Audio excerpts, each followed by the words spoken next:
जय हिंद दोस्तों, आप सभी का स्वागत है आपका अपना यूट्यूब चैनल एसएस यूनिक मस्ती में। दोस्तों, इस वीडियो में आज हम लेके आए हैं कुछ अति महत्वपूर्ण प्रश्न जो कि सभी प्रतियोगी परीक्षाओं के लिए अति महत्वपूर्ण प्रश्न है। और एसएससी जीडी वाले के लिए तो कतई जहर सवाल है। जिसका एग्ज़ाम हो गया है उसके लिए तो बहुत ही अच्छी बात है, उसके लिए बहुत अच्छी बात है। और जिसका एग्ज़ाम बाकी है तो वो तो इस वीडियो को देख कर ही जाए एग्ज़ाम में, जो कि बहुत फ़ायदेमंद होने वाला है। चलिए दोस्तों, बिना समय गवाए हुए हम इस वीडियो में सवाल की ओर बढ़ते हैं। पहला प्रश्न है आपका, साइमन कमीशन की नियुक्ति किस किस वर्ष हुई थी? आपका ऑप्शन है 3 फरवरी 1928, 8 नवंबर 1927, 8 अप्रैल 1930, 6 नवंबर 1923 को। आपका सही जवाब हो जाएगा ऑप्शन नंबर बी, आपका सही जवाब हो जाएगा। चलिए दोस्तों, हम अगला सवाल की ओर बढ़ेंगे। आपका अगला सवाल है निम्नलिखित में से किसकी स्थापना राजा राम मोहन राय ने की थी? आपका ऑप्शन है आत्मीय सभा, वेदांता कॉलेज, ब्रह्म समाज, साइंटिफिक सोसाइटी। आपका सही जवाब हो जाएगा ऑप्शन नंबर डी, आपका सही जवाब हो जाएगा। साइंटिफिक सोसाइटी का स्थापना राजा राम मोहन राय ने किया था। चलिए हम अगला सवाल की ओर बढ़ते हैं। आपका ये अगला सवाल है, कांग्रेस ने पूर्ण स्वाधीनता का प्रस्ताव किस अधिवेशन में रखा? आपका ऑप्शन है लाहौर अधिवेशन, कराची अधिवेशन, बेलगांव अधिवेशन, नागपुर अधिवेशन। आपका सही जवाब हो जाएगा लाहौर अधिवेशन।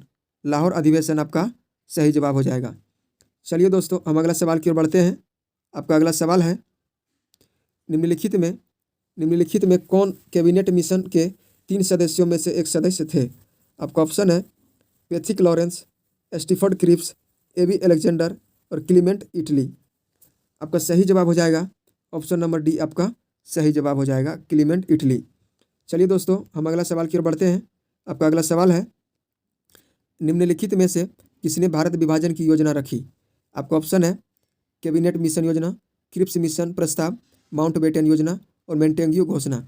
आपका सही जवाब हो जाएगा ऑप्शन नंबर सी, माउंटबेटन योजना। आपका सही जवाब हो जाएगा। चलिए दोस्तों, हम अगला सवाल की ओर बढ़ेंगे। आपका अगला सवाल है, स्वामी विवेकानंद के गुरु कौन थे? आपका ऑप्शन है आचार्य नरेंद्र देव, स्वामी रामकृष्ण, राजा राम मोहन राय, स्वामी दयानंद सरस्वती। आपका सही जवाब हो जाएगा option number B, Swami Ramakrishna. Ramakrishna Swami Vivekananda ji के गुरु थे। चलिए दोस्तों, हम अगला सवाल की ओर बढ़ेंगे। आपका अगला सवाल है, ब्रिटिश कालीन भारत में अंतिम सरकार की स्थापना किस तिथि को की गई जिसमें जवाहरलाल नेहरू, थोड़ा यहाँ पे है मिसप्रिंट है, तिथि को ही की गई जिसमें जवाहरलाल नेहरू प्रधानमंत्री थे। वो आपको तिथि को बताना है इस प्रश्न में। आपका ऑप्शन है 24 मार्च 1946, 25 जून 1945, 15 अगस्त 1947, 2 सितंबर 1946।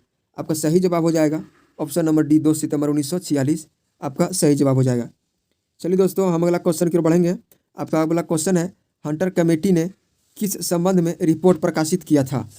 आपका ऑप्शन है जलियांवाला बाग हत्याकांड, चोरी चौरा कांड, असहयोग आंदोलन, भारत छोड़ो आंदोलन। आपका सही जवाब हो जाएगा option number A, Jallianwala Bagh हत्याकांड। जलियांवाला बाग का हत्याकांड आपका सही जवाब हो जाएगा। चलिए दोस्तों, हम अगला प्रश्न की ओर बढ़ेंगे। आपका अगला प्रश्न है, lectures from Colombo to Almora नामक पुस्तक किन की भाषणों का संकलन है? आपका ऑप्शन है स्वामी दयानंद सरस्वती, जवाहरलाल नेहरू, स्वामी विवेकानंद। निम्नलिखित आपका सही जवाब हो जाएगा ऑप्शन नंबर डी, आपका सही जवाब हो जाएगा स्वामी विवेकानंद। स्वामी विवेकानंद आपका सही जवाब हो जाएगा। चलिए दोस्तों, हम अगला सवाल की ओर बढ़ेंगे।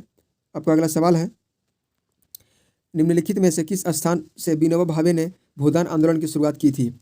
आपका ऑप्शन है पोचमपल्ली नलकोंडा तेलंगाना, रायबरेली लखनऊ, फौजपुर गुवाहाटी असम। आपका सही जवाब हो जाएगा पोचमपल्ली नलगोंडा तेलंगाना से यह आंदोलन शुरू किया था। चलिए दोस्तों, हम अगला सवाल की ओर बढ़ेंगे। आपका अगला सवाल है, फिनिक्स फॉर्म कहाँ है? Suratgarh, England, Durban, Kampala. आपका सही जवाब हो जाएगा ऑप्शन नंबर सी, आपका सही जवाब हो जाएगा डरबन में फिनिक्स फॉर्म है। चलिए हम अगला सवाल की ओर बढ़ते हैं। आपका अगला सवाल है, अनटू दी लास्ट नामक पुस्तक के लेखक कौन है? आपका ऑप्शन है जॉन रिस्कन, डेविस थोरो, महात्मा गांधी, लो टॉल्स्टॉय। आपका सही जवाब हो जाएगा ऑप्शन नंबर ए आपका सही जवाब हो जाएगा। ऑप्शन नंबर ए आपका जॉन रस्किन आपका सही जवाब हो जाएगा। चलिए दोस्तों हम अगला सवाल की ओर बढ़ेंगे। आपका अगला सवाल है, वह कौन सी जगह थी जहाँ अखिल भारतीय किसान सभा का पहला अधिवेशन हुआ था? इलाहाबाद, कोलकाता, लखनऊ, पटना। आपका सही जवाब हो जाएगा ऑप्शन नंबर सी लखनऊ आपका सही जवाब होगा। चलिए हम अगला प्रश्न की ओर बढ़ते हैं। नेहरू रिपोर्ट तैयार की थी, नेहरू रिपोर्ट किसने तैयार की थी? मोतीलाल नेहरू ने, जवाहरलाल नेहरू ने, आर के नेहरू ने, बी एल नेहरू ने। आपका सही जवाब हो जाएगा option number A Motilal Nehru ने नेहरू रिपोर्ट तैयार किया था। चलिए हम अगला प्रश्न की ओर बढ़ते हैं। आपका अगला प्रश्न है, महात्मा गांधी ने दांडी यात्रा प्रारंभ की थी। महात्मा गांधी ने दांडी यात्रा कहाँ से प्रारंभ की थी? आपका ऑप्शन है चंपारण से, साबरमती से, बारदोली से, दांडी से। आपका सही जवाब हो जाएगा option number B Sabarmati. Option number B Sabarmati आपका सही जवाब होगा। चलिए हम अगला प्रश्न की ओर बढ़ते हैं। भारतीय राष्ट्रवाद ब्रिटिश राज्य का शिशु था, यह कथन किसका है? Bipin Chandra, R Coupland, R C Majumdar, P E Roberts. आपका सही जवाब हो जाएगा option number B R Coupland आपका सही जवाब होगा। चलिए हम अगला प्रश्न की ओर बढ़ते हैं। आपका अगला प्रश्न है, चिंकारा क्या है? मृग की प्रजाति, ऊंट की प्रजाति, सिंह की प्रजाति, एक प्रकार का गिद्ध। आपका सही जवाब हो जाएगा ऑप्शन नंबर ए आपका सही जवाब हो जाएगा, मृग की प्रजाति आपका सही जवाब होगा। चलिए हम अगला प्रश्न की ओर बढ़ते हैं। भारतीय रेलवे किस राज्य में दुनिया का सबसे रेलवे लंबा ब्रिज का निर्माण कर रहा है? यानी सबसे लंबा रेलवे ब्रिज का निर्माण कर रहा है? कर्नाटक, बिहार, तमिलनाडु, मणिपुर। आपका सही जवाब हो जाएगा ऑप्शन नंबर डी मणिपुर। चलिए हम अगला सवाल की ओर बढ़ते हैं। आपका अगला सवाल है, निम्नलिखित में से कौन सी घटना ने विनोबा भावे को भूदान आंदोलन को प्रारंभ करने के लिए प्रेरित किया? आपका ऑप्शन है श्रीकाकुलम घटना, नालकोंडा घटना, नक्सलबाड़ी घटना, मधुबनी घटना। आपका सही जवाब हो जाएगा, आपका सही जवाब होगा option number B. Option number B आपका सही जवाब होगा, नालकोंडा घटना। हम अगला सवाल की ओर बढ़ते हैं। योलो बुक किस देश के सरकारी दस्तावेज को कहा जाता है? आपका ऑप्शन है नीदरलैंड, फ्रांस, इटली, चीन। आपका सही जवाब हो जाएगा फ्रांस देश की योलो बुक की सरकारी दस्तावेज कहा जाता है। चलिए हम अगला प्रश्न की ओर बढ़ते हैं। आपका अगला प्रश्न है, भारतीय स्वतंत्रता संग्राम के इतिहास में भारत छोड़ो आंदोलन बहुत ही महत्वपूर्ण है। इस आंदोलन से जुड़े नेताओं को गिरफ्तारी के लिए किस ब्रिटिश सरकार द्वारा कौन सा ऑपरेशन शुरू किया गया? Operation render post, operation thunderbolt, operation peace, operation zero over. आपका सही जवाब हो जाएगा option number D. Option number D आपका सही जवाब हो जाएगा, ऑपरेशन जीरो ओवर शुरू किया गया था। ऑपरेशन जीरो ओवर शुरू किया गया था। चलिए हम अगला सवाल की ओर बढ़ते हैं। आपका अगला सवाल है, आपका अगला सवाल है, हॉकी गेंद की परिधि कितनी होती है? हॉकी गेंद की परिधि कितनी होती है? आपका ऑप्शन 155 से 163 सेमी, 22.3 से 22.164 सेमी, 91.44 सेमी से 55 से 60 सेमी। आपका सही जवाब हो जाएगा ऑप्शन नंबर बी आपका सही जवाब हो जाएगा, 22.3 से 22.164 सेमी हॉकी गेंद की परिधि होती है। चलिए हम अगला प्रश्न की ओर बढ़ते हैं। आकाश नीला किसके कारण दिखाई देता है? सूर्य प्रकाश में नीला प्रकाश अधिक है, वातावरण में वायु के कणों के द्वारा सूर्य प्रकाश का परिकिरणन, वातावरण में वायु द्वारा सूर्य प्रकाश का परिकिरणन, अन्य रंगों का खगोलीय पिंडों का अवशोषण। आपका सही जवाब हो जाएगा ऑप्शन नंबर बी, वातावरण में वायुमंडल के कणों के द्वारा सूर्य प्रकाश का परिकिरणन। चलिए दोस्तों हम अगला सवाल की ओर बढ़ेंगे। आपका अगला सवाल है,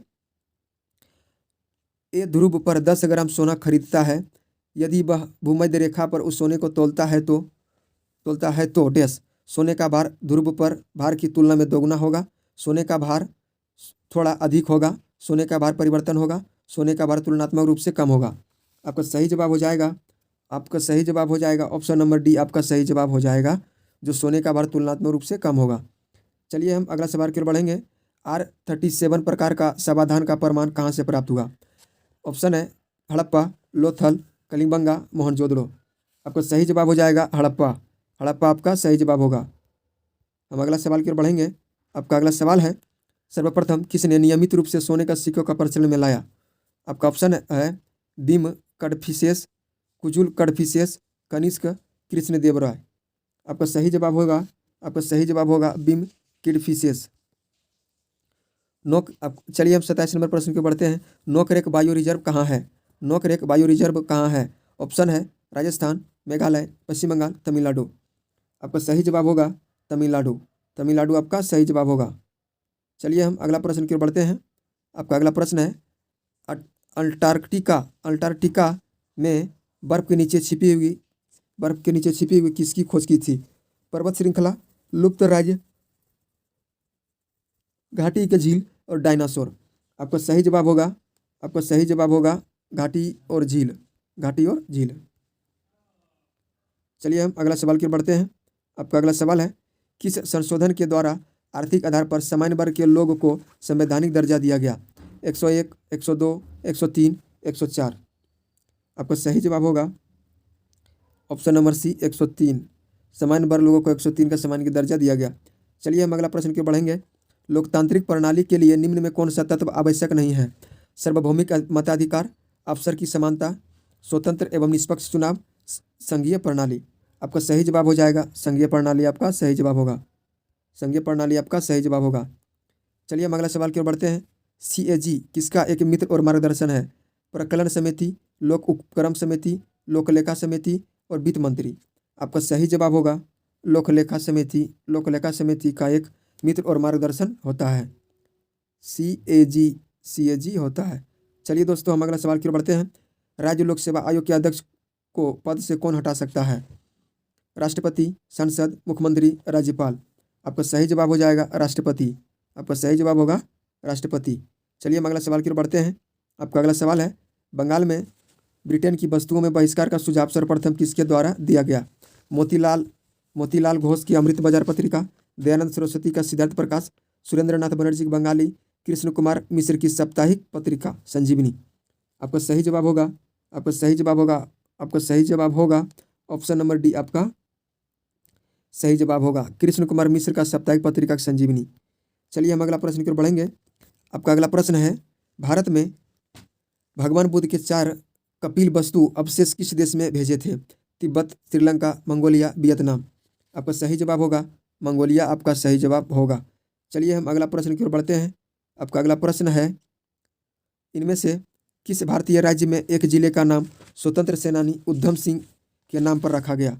उत्तराखंड, उड़ीसा, हिमाचल प्रदेश, पंजाब। आपका सही जवाब होगा ऑप्शन नंबर ए उत्तराखंड। आपका सही जवाब होगा। चलिए हम अगला प्रश्न की ओर बढ़ेंगे। आपका अगला प्रश्न है भारतीय महिला हॉकी टीम में किसकी कप्तानी में पहली बार ओलंपिक में सेमीफाइनल खेला था? ऑप्शन है राही सरनोबत, रानी रामपाल, सुनील छेत्री, अवनी लखेरा। आपका सही जवाब होगा रानी रामपाल। आपका सही जवाब होगा। चलिए हम अगला सवाल की ओर बढ़ते हैं। इनमें से वह खिलाड़ी कौन है जो 2022 में राज्यसभा के लिए निर्वाचित हुए थे? महेंद्र सिंह धोनी, सूर्य कुमार यादव, हरभजन सिंह और आर आश्विन। आपका सही जवाब होगा हरभजन सिंह। आपका सही जवाब होगा। चलिए हम अगला सवाल की ओर बढ़ते हैं। आपका अगला सवाल है रणजी ट्रॉफी में एक पारी में सबसे अधिक और एक पारी में सबसे कम रन बनाने वाला अद्वितीय गौरव किस टीम को प्राप्त हुआ? ऑप्शन है हैदराबाद, महाराष्ट्र, रेलवे और सेना। आपका सही जवाब होगा ऑप्शन नंबर ए हैदराबाद। चलिए हम अगला प्रश्न की ओर बढ़ते हैं। एस अंगेस्ट ऑड किस खिलाड़ी की आत्मकथा है? कर्णम मलेश्वरी, BVS लक्ष्मण, कपिल देव, सानिया मिर्जा। आपका सही जवाब होगा सानिया मिर्जा। सही जवाब हो जाएगी। टेनिस की प्लेयर थी, टेनिस की खिलाड़ी थी। चलिए दोस्तों हम अगला सवाल की ओर बढ़ते हैं। आपका अगला सवाल है इसका जवाब हो जाएगा सानिया मिर्जा। आपका सही जवाब होगा। आपका इस सेशन का अंतिम प्रश्न है कौन सा राज्य वर्ष 2023 में भारत की पहली MotoGP रेस आयोजित करेगा? आपका ऑप्शन है गोवा, उत्तर प्रदेश, महाराष्ट्र और गुजरात। आपका सही जवाब होगा उत्तर प्रदेश। दोस्तों कमेंट में आप जरूर बताइएगा कि 40 प्रश्न में आपने कितना सही करा है। दोस्तों SSC GD के लिए यह अति महत्वपूर्ण सवाल है और आने वाले सभी प्रतियोगी परीक्षाओं के लिए भी अति महत्वपूर्ण प्रश्न है, जो कि ये सारा प्रश्न हिस्ट्री से ही था। चलिए दोस्तों आज की सेवा को हम यहीं समाप्त करना चाहेंगे। हम फिर मिलेंगे नेक्स्ट वीडियो में। तब तक के लिए बाय, ऑल दी बेस्ट।